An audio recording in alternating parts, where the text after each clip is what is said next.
I think you're doing a great job. You should continue. Thanks, everybody, for coming. Thanks for giving me the honor of sitting there while I talk for a little while. Big data is not about the data is the title. But what does that mean? It means that the revolutions that we've been seeing, that we've been hearing the products of, is not the data. That's not what's driving them. What's driving them is the analytics. It's how to take the data and make it actionable. If you're looking for something to do after you graduate, this would be a good field. The analytics, the statistics, the data science. There hasn't been unemployment in this field for generations, and there's unlikely to be any time in the near future. So I would, I'd focus on that. So let me give me some context. I'm a social scientist, so I'm going to talk about the data in big data that focuses on people.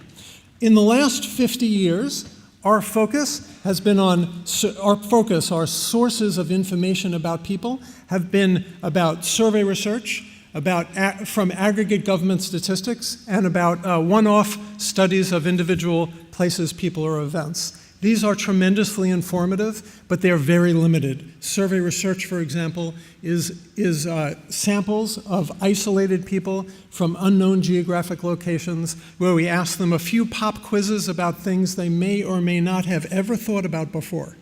Aggregate government statistics are from governments that produce useful statistics and from governments that don't. I once tracked down the source of information about the prevalence of AIDS in Africa. And it turned out that the information that was released by the World Health Organization came from the countries, and it went to a guy named Allen in the World Health Organization who changed the numbers from the countries, and he said, this doesn't look right, and he'd cross it off, and he'd write the right one. And you know what? Allen was really good, but still, that's not very empirical. The next 50 years are the kinds of things we've been seeing. Fast increases in these types of data and much more. Shrinking computers, as we've seen, the march of quantification that we are a part of, and I hope you will all join in. It's affecting every area of society. There's a replication movement, so not only is data becoming more available by itself, but academics and companies and governments are sharing them with each other.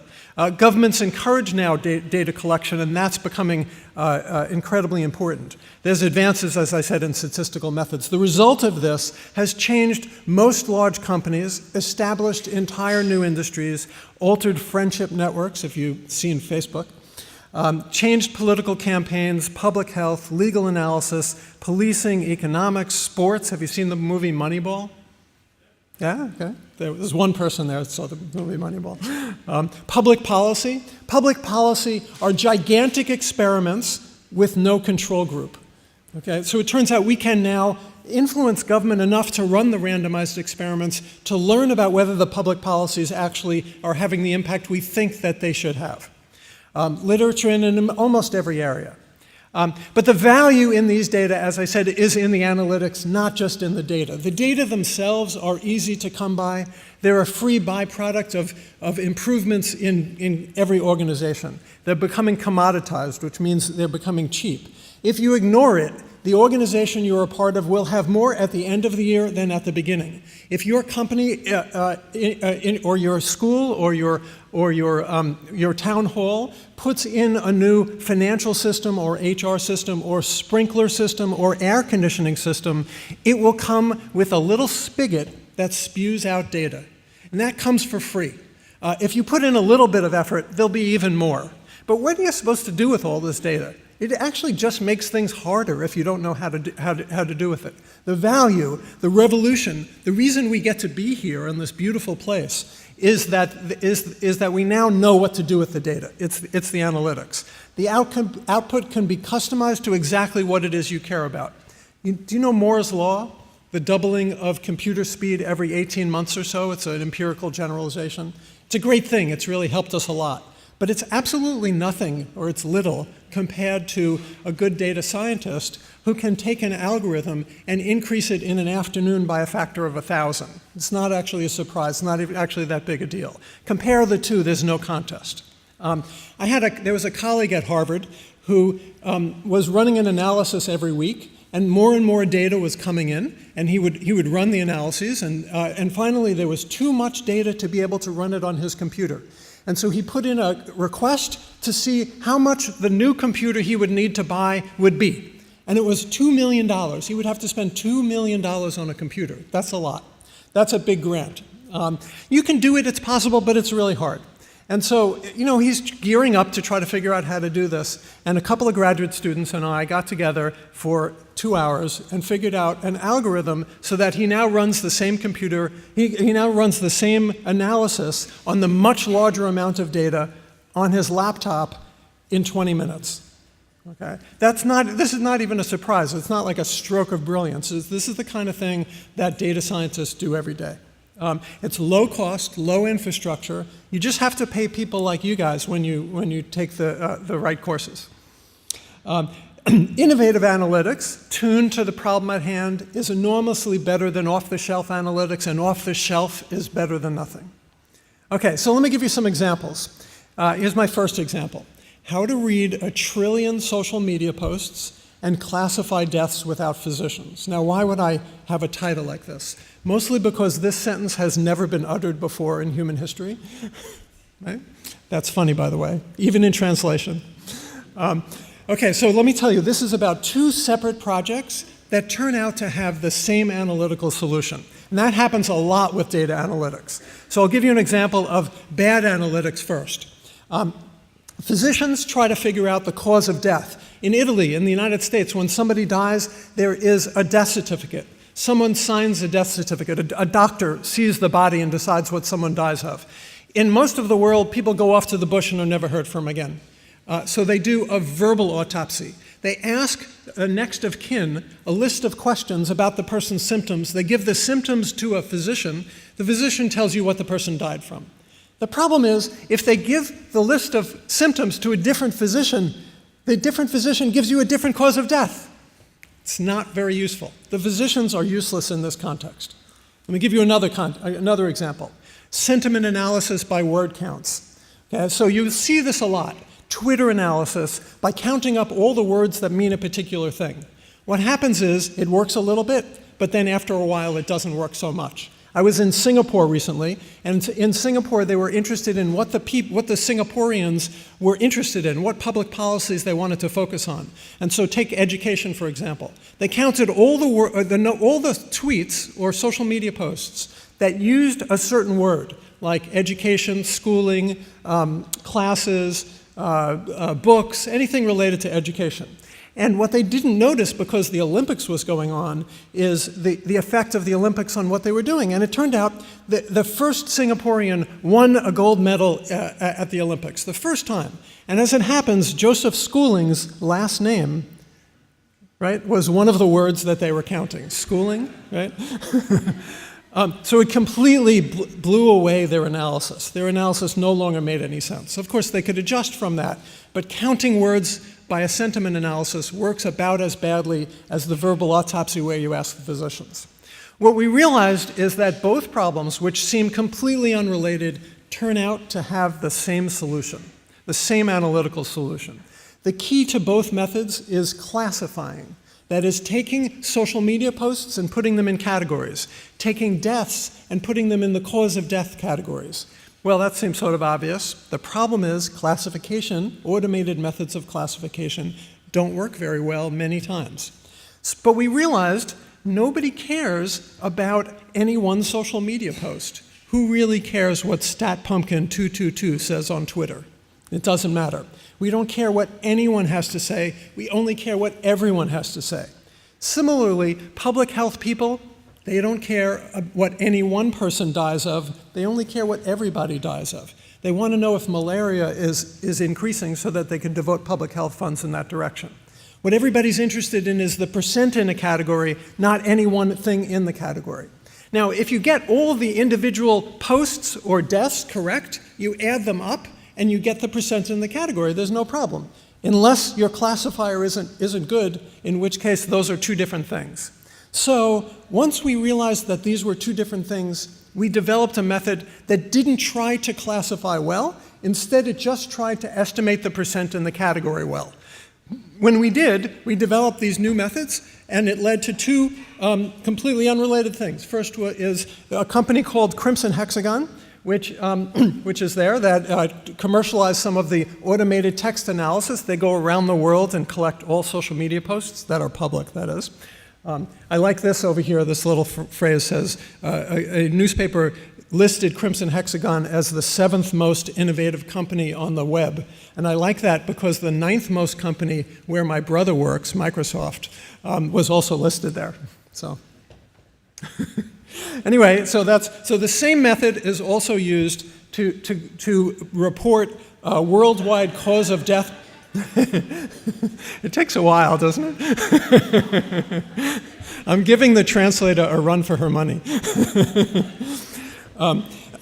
So the same method is also used to estimate the prevalence of different diseases by the World Health Organization. That's the second thing here. It's the same method. In fact, it's the same computer code that understands what millions of people are saying on social media and millions of people are dying from. I'll give you a completely different example. This is a methodology we call Thresher. Does anybody speak Chinese? Anybody know what this says?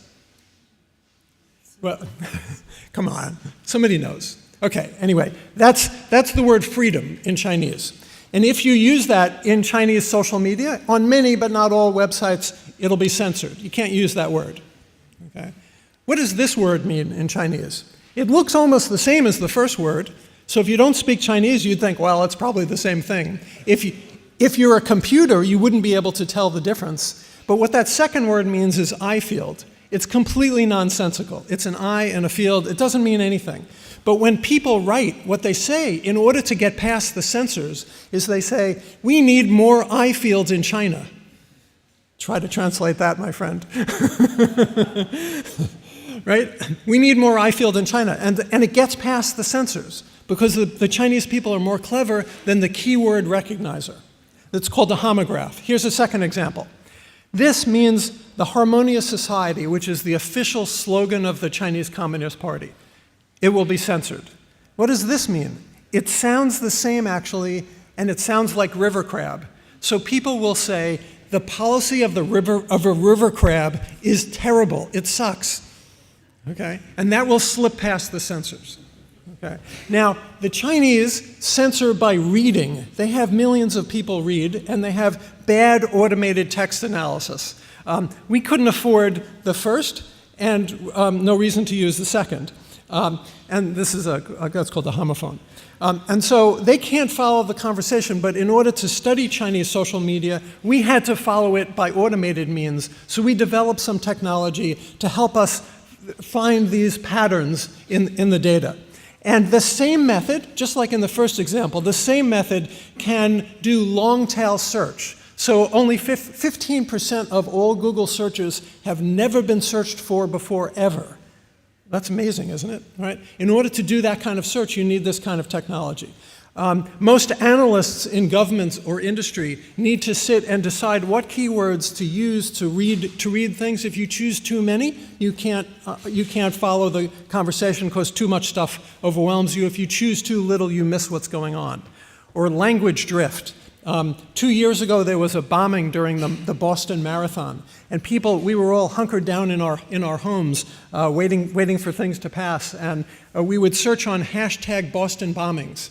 And at some point during the day, the people of Boston got really pissed off. And they changed from hashtag Boston bombings to hashtag Boston strong. Well, if you were doing a search, you would completely miss what was going on. There's lots of other examples, same exact methodology. I'll give you another example. Computer-assisted reading. To understand what many documents, too much that we could possibly read, humans create categories. If it were your job to understand and explain to your boss 10,000 social media posts, you couldn't read them. You could only put them into, let's say, 5 categories and say, there's 5 things going on here. So most organizations impose some fixed categorization to tally customer complaints or sort reports or things like that. Here's some bad analytics, unassisted human categorization. It's time-consuming. Imagine it was your task to sort thousands and thousands of posts. It's horrible. Moreover, if you own the company or organization, you tell your workers, do not think of any new ideas, because an idea is represented in the classification. Because if you think of an idea, we're going to have to reclassify all the previous posts. So don't think of any new ideas. That seems like a bad strategy. So what we did is we came up with a method called of fully automated cluster analysis. There's many methods of there are many methods of automated cluster analysis, which will automatically take the documents and put them into categories. But those categories may not be of interest to you because computers don't know what you want. So what we did is combine these two. We created human-led, computer-assisted technology, which is, I think, usually the best approach. Not fully automated, not fully human, but human-led, computer-assisted. So you decide what's important, but with help, and we invert the effort. You innovate as much as you can, and the computer then categorizes. Let me give you an example. So one thing that political scientists study is what elected politicians do. So some elected politicians are in the United States Congress. So what do? Okay, well, in order to figure that out, we took, or at least what do they think they do? We took 64,000 press releases from members of Congress, in which they represent what they do to their constituents. Political scientists for years have been categorizing them into three categories. Advertising, look at me, I'm a member of Congress. Position taking, look at me, I'm a liberal Democrat or conservative Republican. Or three, credit claiming, I brought this bridge to my district. So we then used this technology to look for a different categorization that conveyed something interesting and important. We first found substantive categories like foreign policy and domestic policy. Different, but not interesting. And then we found something no one had thought of before, but I think makes sense. If you look at it, you'll see it does, I think. It's called partisan taunting. Basically, how much one member of Congress will spit in the eye of the other member of Congress, all right, rather than trying to balance the budget or pass good policies. Okay? I don't know if these will resonate with you. You can try to translate this one. I think that would be really funny. Pretty much anything said by a 2016 United States presidential candidate is a partisan taunt these days. Okay, how common is this? Okay, how common is this category which political scientists had not seen before, not thought about, and not analyzed? It turns out from our methods, we found 27% of all senatorial press releases were nothing but kicking the sand in other people's eyes. So once you look at things in a different way, which must be led by the human, only the human being is going to know what's an interesting question, but assisted by the computer, they can make great progress. Okay. How about this? Here's a problem. How many students do reading assignments? Don't answer the question, your instructors are watching. Okay. How many? Research shows 20 to 30%, if you're given an assignment, do the reading. 20 to 30%. Okay. How many, even if you have to buy the book, how many buy the book? About half buy the book. So you're not really going to do the reading if you don't buy the book. Instructors can write detailed quizzes and insist that people, when they come into class, they answer the quizzes. Then the students will do the reading. But that takes an enormous amount of time. It's no fun either. So we came up with a solution called Peruse All. Peruse is an English word which means read, and all means all, so peruseall.com. So we came up with a collaborative e-reader. So you look at it on the screen and you read. The difference is we use novel data analytics to help you while you're reading, and behavioral research so that we know what you're doing and we can assist you, basically right at your elbow, helping you do the reading. With this, 90% of the students do the reading, and they understand what they read and remember it much longer. It's collaborative, and so what we do is turn solitary reading assignments into more engaging collective activities. There's intrinsic motivation because your fellow students are there at the same time, and if you have a question, you can highlight something, and other students can answer in threads and try to help you through it. There's also extrinsic motivation, which is helpful for the instructor. Your annotations can be graded based upon the quality of the annotation. better than the instructor could. We can do it automatically. It doesn't take anybody's time. And we help you. And so if you're falling behind, we'll give you little nudges so that you'll get all the credit that you deserve. Okay. So the instructors save time. Students stay engaged. We give confusion reports to the faculty, so when they walk in, they know what the students were confused on about, and they know what to focus on in class. You can try it. It's at perusal.com. We're working on it now. I'd love to have you try it and send us comments.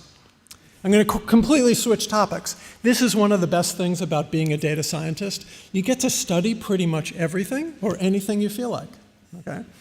Okay, so reverse engineering censorship in China. The previous approach to studying censorship was to take a few posts that one person noticed was censored and spin a gigantic tale out of it.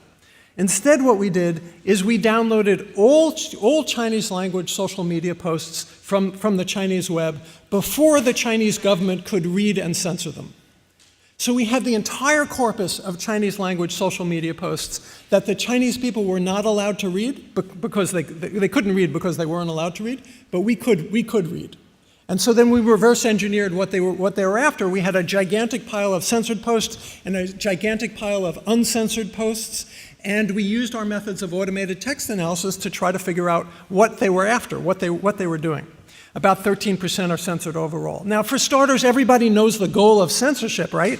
It's to stop criticism and protest about the Chinese government, the state, its leaders, and their policies, right? Turns out the first thing we learned, that's completely wrong. Okay? So what is it that they were after? We looked for everything. The idea, by the way, that theory is dead once you have data, a lot of data is completely and utterly wrong also. Because you need a lens with which to look at the data. When we looked through most lenses, we didn't see anything. Until we thought to ask the question in a different way. We asked, what could be the goal? Maybe it's one of two things. Stop criticism of the state and stop collective action, that is protests or crowd formation. When we looked at it this way, the data show very, very clearly. The first is wrong, the second is right.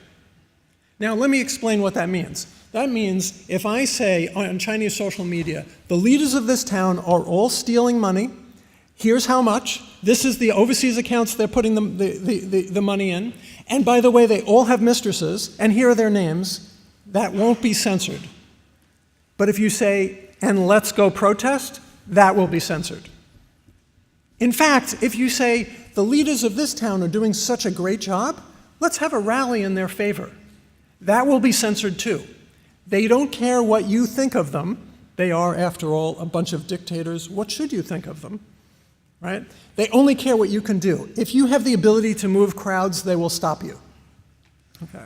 The implications is that social media is actionable. For the Chinese leaders, it's actionable because they use it to measure criticism and judge local officials.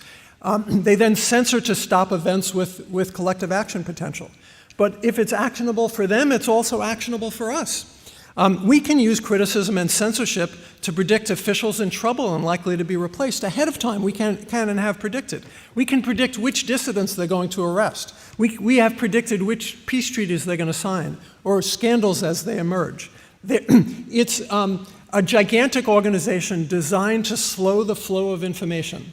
But it's so large it conveys a lot about the Chinese leaders. It's like an elephant tiptoeing around. It leaves big footprints, but only when studied at scale.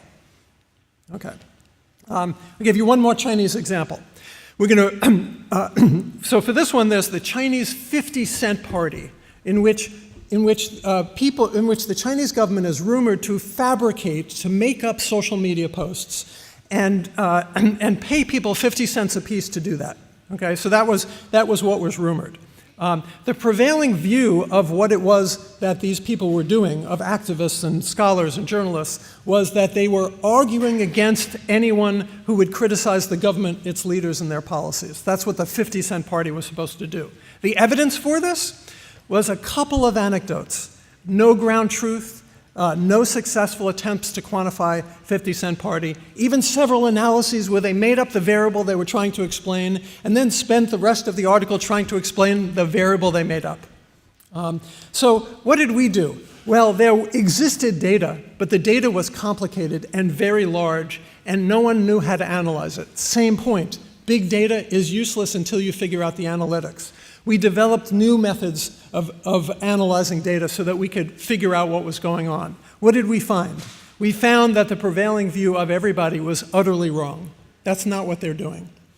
The 50-cent party does not argue. They do not engage on controversial issues. By the way, we found out that they fabricate 450 million social media posts a year. 450 million.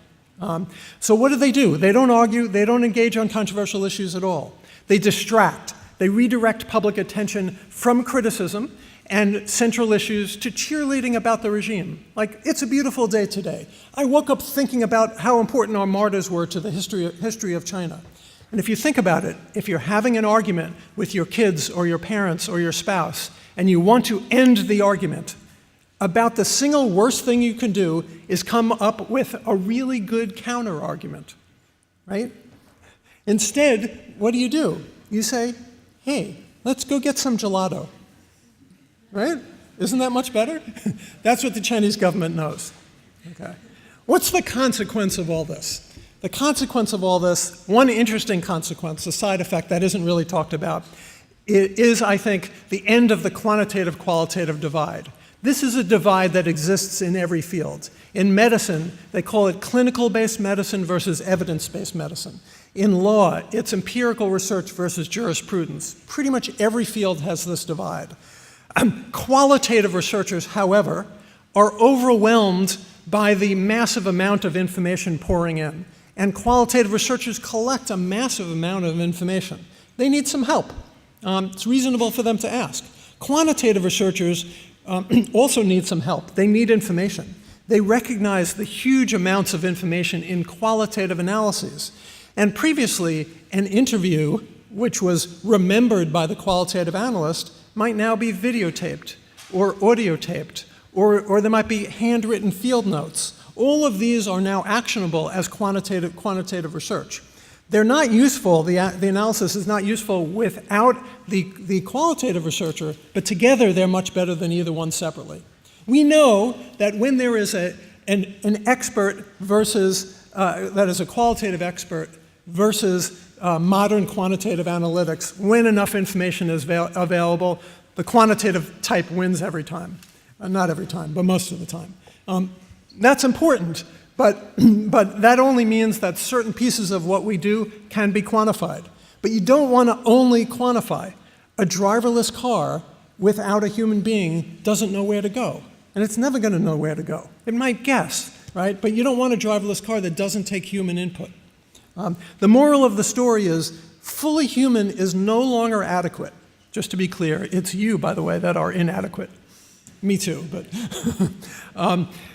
fully automated fails also. Fully automated typically does stupid things.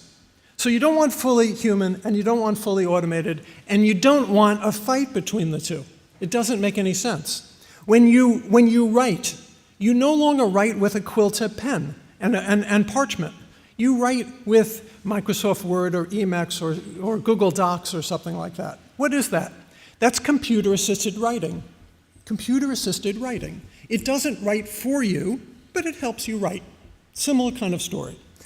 So we need computer-assisted, human-controlled technology. I encourage you all the students out there, to go learn about how to provide more computer assistance to us humans, because we'll all make more progress. It's technically correct, but it's also politically much more pleasing, isn't it? Right, to say it that way? You know? But it is actually also true. Okay, so how to take advantage of big analytics rather than big data. The data is going to come in. You don't need to worry about it. Big analytics is cheap and powerful. Don't skimp on it. Okay, so if you're in an organization deciding what to analyze and how much to get, you definitely want to emphasize it. Off-the-shelf analytics will produce really big advances. If you learn how to use off-the-shelf analytics, you'll make great progress. If you learn one more step, one level up, a bit more effort, you'll be able to create innovative analytics tuned for the problem at hand, which is immensely better than off-the-shelf analytics, yet one more step above. So you also want to save it for first, not for last. The goal of most of what we do is inference. Inference, my definition of inference is using facts you know to learn about facts you don't know. That's basically what inference is. It may be that the facts you know have nothing to do with the facts you don't know, and you're in big trouble. But analytics will get you from one to the other, at least as best as humanly possible. The uncertainties in inference is not having the facts you need in order to leverage them to get to the facts you don't know. In fact, the whole field of statistics was pretty much designed to overcome data problems. If your data have screamingly clear relationships with no measurement error, well, first you need to come to Harvard and visit me so I can see your data. But if you have none of those problems, you don't need modern statistics. It'll be right there, and you'll be able to see the relationships. It's just very rare. What you want to do is build the analytics into the design, not after the fact. You don't collect the data and then go figure out how to analyze it. Figure out how to analyze it first. Avoid the problems before they occur. It saves a fortune, enormous amounts of time, opens up many more possibilities. And then the other thing, finally, is we're going to build a new discipline of data science. So data science exists within most other fields. If you take political science courses, you may take some statistics courses called political methodology. If you take economics, if you do an economics major, within economics, there'll be some courses in econometrics. If you take psychology, there'll be some courses in psychometrics. This goes on and on and on and on. If you're in biology, you can take biometrics or biological statistics or biostatistics or informatics. Pretty much every empirical field now has a subdiscipline of what we're now calling data science. Data science is the movement to connect all these subdisciplines into one unified field, and also one gigantically divided field, and that's okay. I hope you'll join me, and there's some more information on my research here. Thank you very much.